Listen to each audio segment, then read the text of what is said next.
Sejam bem-vindos a mais um episódio do Momento Saúde Naval. Hoje o tema do nosso podcast é os perigos da automedicação em época de Covid-19. A comunidade científica do mundo inteiro trabalha em busca de remédios e vacinas eficazes para combater o novo coronavírus, mas todos eles estão em fase de estudo no momento. Nesta época, em que a doença nova traz ansiedade para a população, as pessoas podem tomar decisões erradas, como tomar remédios sem a prescrição médica e agravar o quadro de outras doenças. Qual a conduta ideal ao sentirmos sintomas como febre, dor de garganta ou falta de ar? Como podemos reforçar a nossa imunidade?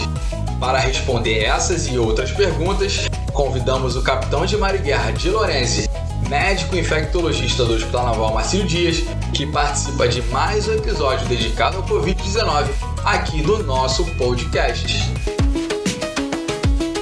Olá, comandante de Lourenço. Obrigado por falar com o Saúde Naval. Nós gostaríamos de saber do senhor, em primeiro lugar.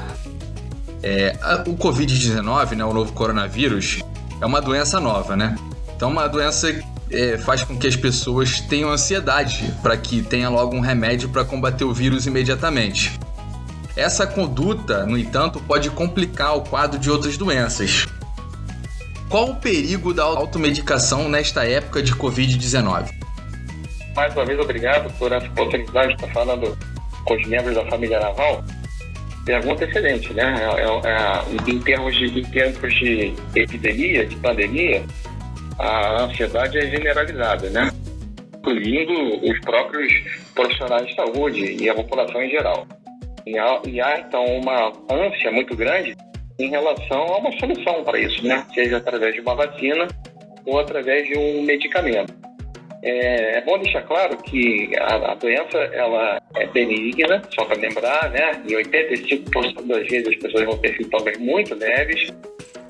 Mesmo que não tomem nenhum tipo de medicamento, elas vão ficar bem. Uns 5% podem ter um quadro mais complicado e uns 5% aqueles quadros ainda mais graves. Então, assim, o que se indica é apenas um tratamento à base de sintomática, uma boa hidratação, uma boa alimentação, a pessoa ficar em repouso a maior parte do tempo, isso vai resolver a maioria dos casos. A automedicação, ela está, obviamente, contraindicada. Por quê? Não há nenhuma medicação ainda comprovadamente eficaz contra esse novo coronavírus. Há vários medicamentos em estudo. O mais famoso que a gente tem ouvido falar aí na mídia direto é a hidroxicloroquina, mas há indícios de que ela pode funcionar. Não há ainda um estudo, digamos assim, conclusivo a respeito disso. Então, tudo em medicina tem que se dosar o risco versus o benefício de determinado medicamento. Essa relação risco-benefício em relação à cloroquina, a hidroxicloroquina para o Covid e os demais medicamentos também que estão no teste, ainda não foram concluídos. Eu tenho uma boa notícia a respeito disso. O próprio Hospital Naval Marcílio Dias está fazendo parte de uma pesquisa que tem o nome de Coalizão. É uma pesquisa que está sendo desenvolvida em muitos centros, chamada pesquisa multicêntrica. São vários hospitais que estão participando, entre eles o Albert Einstein, o Hospital do Coração, HCOR, em São Paulo, e o Hospital Marcílio Dias também. Uma semana atrás, nós iniciamos as pesquisas do hospital. E acredito que daqui a umas 2, no máximo 3 semanas, já teremos algum resultado. Sejam eles positivos ou não, a gente pelo menos vai saber que realmente a hidroxicloroquina, em alguns casos, pode ajudar realmente a infecção pelo coronavírus. Demais medicamentos também, da mesma forma, estão em estudo. Não há antibióticos, todos eles têm que ser muito bem pesados e têm que ser indicados por médicos se houver alguma indicação. Tá? Não se automediquem, ninguém deve fazer isso, porque pode correr o risco de ter mais efeitos colaterais do que benefícios com os medicamentos. Certo. E nesse momento, as pessoas também podem ficar resfriadas, gripadas. Elas podem apresentar sintomas que são comuns, aí, a gripe e também a Covid-19. Mas neste momento, a ida ao médico, ao hospital, está restrita. Qual deve ser a conduta adequada para essas pessoas?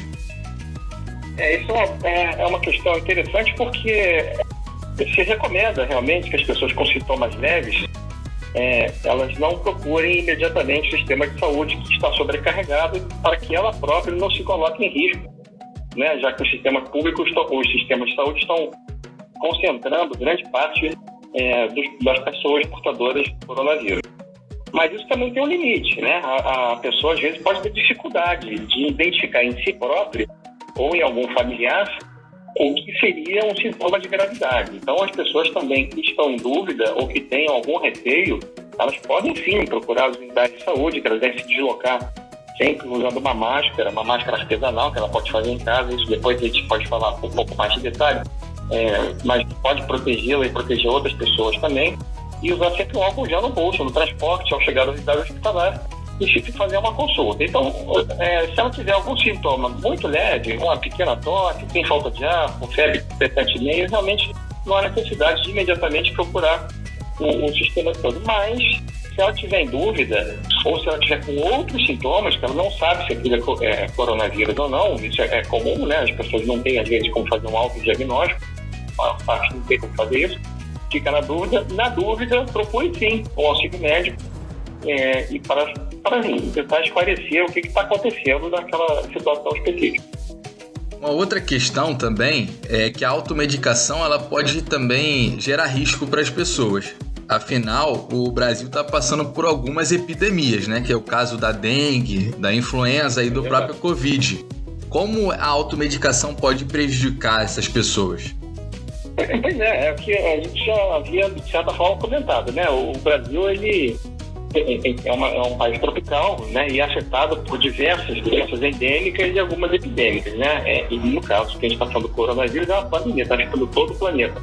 Mas existem situações locais, no Rio de Janeiro, por exemplo, em outras cidades também, há casos de chikungunya, de zika, de dengue, ou doenças endêmicas também, como tuberculose, pneumonias eventuais que podem acontecer. Então, algumas dessas infecções, elas têm sintomas muito parecidos, febre, dor no corpo. Então, a pessoa tem uma tendência a iniciar um analgésico. Isso não há nenhum problema, um analgésico comum, tipo paracetamol, uma dipirona, desde que a pessoa não tenha nenhuma alergia. Isso é uma coisa aceitável, eu diria. Mas tem um limite, né? A pessoa, se ela não estiver melhorando naquelas primeiras horas, após ou passando um dia, digamos, que ela está tentando só se manter em casa com analgésico, hidratação, ela tem sim que procurar o médico para fazer um diagnóstico diferencial, que é ela identificar, ou tentativa de identificar pelo menos o que está acontecendo com ela naquele momento. Os tratamentos, embora sejam a base de sintomáticos, eles são bastante diferentes no que se refere a prognóstico, a contagiosidade. Algumas orientações são completamente diferentes. Então, tem sim que procurar um auxílio médico e não fazer automedicação de forma nenhuma, a não ser realmente esses casos que a gente já comentou aqui, um analgésico simples, uma dipirona, um paracetamol, se a pessoa não tiver nenhuma alergia, não tiver gestante. Ainda assim tem que tomar cuidado, mesmo com isso. Até porque, em alguns casos também, a pessoa fica tomando muito frequentemente um antitérmico, por exemplo, e a doença a doença não se manifesta, ela mascara a doença, não resolve, obviamente não cura a doença, mas pode adiar a procura ao médico. Então, tem que tomar cuidado. A pessoa realmente tem que, ao se medicar, ela tem que estar ciente de que isso é uma coisa muito limitada e que não pode demorar muito tempo a procurar um serviço de saúde. Em relação também à prevenção e ao reforço da imunidade, existem muitas vitaminas, né? O caso da vitamina C, da vitamina D, do própolis. Reforçar a imunidade é sempre importante, mas até para ingerir vitaminas tem de se ter cuidado. Não é isso, comandante? É isso mesmo, Bruno. Você tem toda a razão. As vitaminas, se a pessoa tiver uma boa alimentação em casa, não ficar comendo só feijão com arroz, batata frita e bife, né? Ou algum outro tipo de proteína, ela pode ter alguma deficiência em vitaminas, né? Que estão mais presentes em verduras e frutas. Mas se ela tiver uma alimentação bem balanceada, incluindo aí vegetais bem variados, de diversas cores, né? Tomate, alface, espinafre, enfim. por diante de frutas, ela não, em geral, não há necessidade de um suplemento vitamínico. E você lembrou bem, algumas vitaminas, como é o caso da vitamina, por exemplo, vitamina D, vitamina K, vitamina A, em excesso, elas podem fazer mal, sim. Elas são substâncias químicas, afinal de contas. E o organismo, às vezes, tem algum limite em eliminar o excesso dessas vitaminas, e isso pode, de certa forma, se acumular no organismo e, em alguns casos, pode fazer mal, sim. Só lembrando, por exemplo, a vitamina C, que é o ácido ascórbico, é um ácido muito leve. Muito provavelmente não vai fazer mal a ninguém, mas uma pessoa que tem uma sensibilidade muito grande no estômago, a acidez, ela pode ter problemas se tomar doses grandes de vitamina C, como um exemplo, né?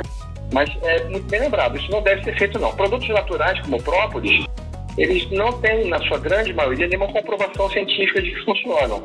E, em geral, não tem contraindicação, mas há que se tomar cuidado, porque alguns produtos, mesmo naturais, eles contêm substâncias químicas, né? Então, tem que ver qual é o produto natural, né? Se a pessoa tiver alguma dúvida, ela tem que ver no rótulo o que compõe aquele produto natural, porque ser natural, isso tem que ser lembrado, não significa ser isento de substâncias químicas, né? Se funciona porque tem alguma química ali que está fazendo algum efeito. Então tem que tomar cuidado, porque algumas substâncias químicas, mesmo naturais, elas também podem fazer mal. No caso do própolis é muito pouco provável. Eu só recomendo que, por exemplo, diabéticos não ingiram, né? Porque é um derivado do mel, é muito doce, né? A não ser que seja o própolis muito, assim, digamos, purificado, né? Mas em geral ele vem associado à glicose. Então tem que tomar cuidado, a pessoa que tem diabetes ou obesidade, para não ingerir aqui uma quantidade excessiva.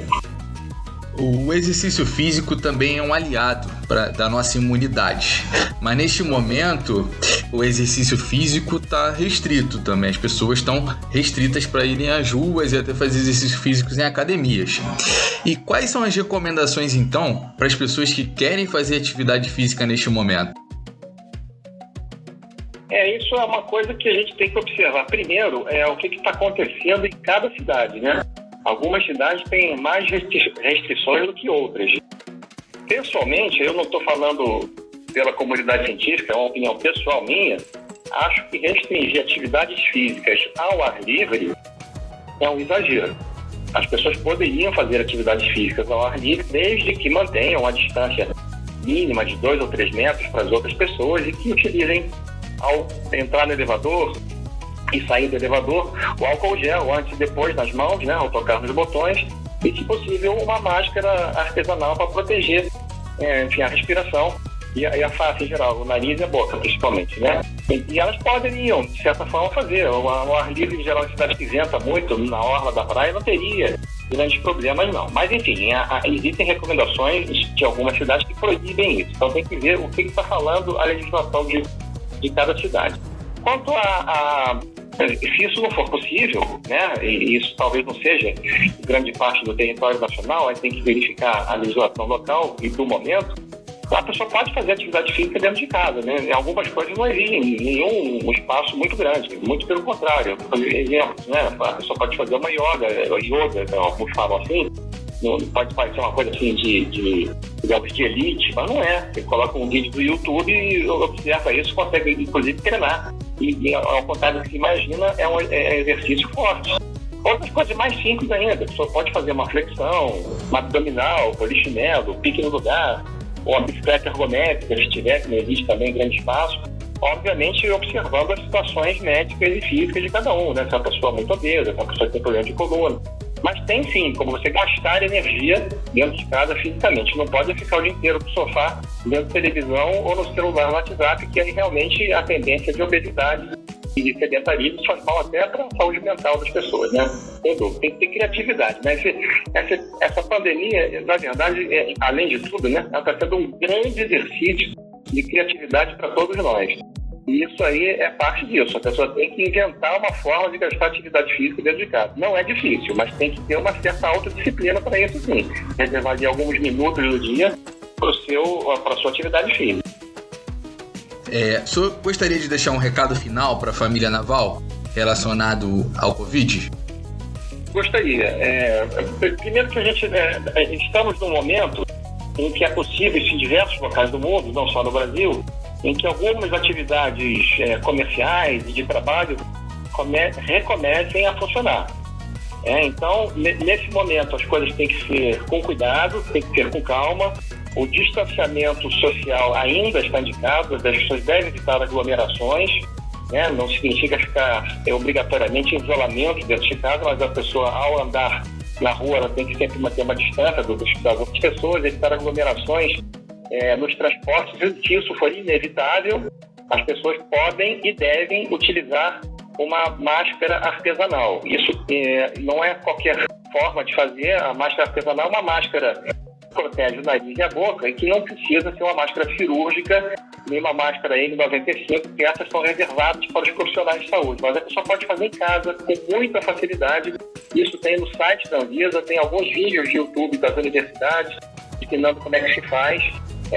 Simples, baratíssimo, não custa quase nenhum. Geralmente a pessoa usa algum tecido que tem na própria casa, mas aquilo ajuda a proteger. Então, se for inevitável, por exemplo, um metrô cheio, né, na hora que começar a atividade econômica, as pessoas se protejam sim. Sempre tem álcool gel no bolso para passar nas mãos. Tentem sempre manter uma distância a máxima possível de outras pessoas. E se ainda assim a aglomeração for inevitável, que elas utilizem máscara a andar em locais públicos e em transportes, principalmente. Aqui no Rio de Janeiro, por exemplo, já tem um decreto do prefeito, da prefeitura, tornando obrigatório, a partir de quinta-feira, o uso de máscara em locais públicos. Outras cidades talvez adotem isso também. Então, preparem-se, porque isso talvez seja uma exigência em curto período de tempo em diversas cidades do Brasil. Essa última recomendação que eu queria dar. Quer dizer, vamos recomeçar as atividades possivelmente, mas o distanciamento e os cuidados com as mãos e com a lavagem das mãos e o uso das máscaras ainda se mantém recomendado. Por favor, não é hora de relaxar ainda. A nossa epidemia, ela ainda está em ascensão, não está estabilizada nem em declínio. Muito cuidado, por favor. Obrigado pela entrevista, comandante. O Saúde Naval agradece a contribuição do senhor para a saúde da família naval. Até a próxima! Acompanhe todos os episódios do Momento Saúde Naval no nosso site. Acesse www.saudenaval.mar.mil.br e aguarde os próximos áudios do nosso podcast.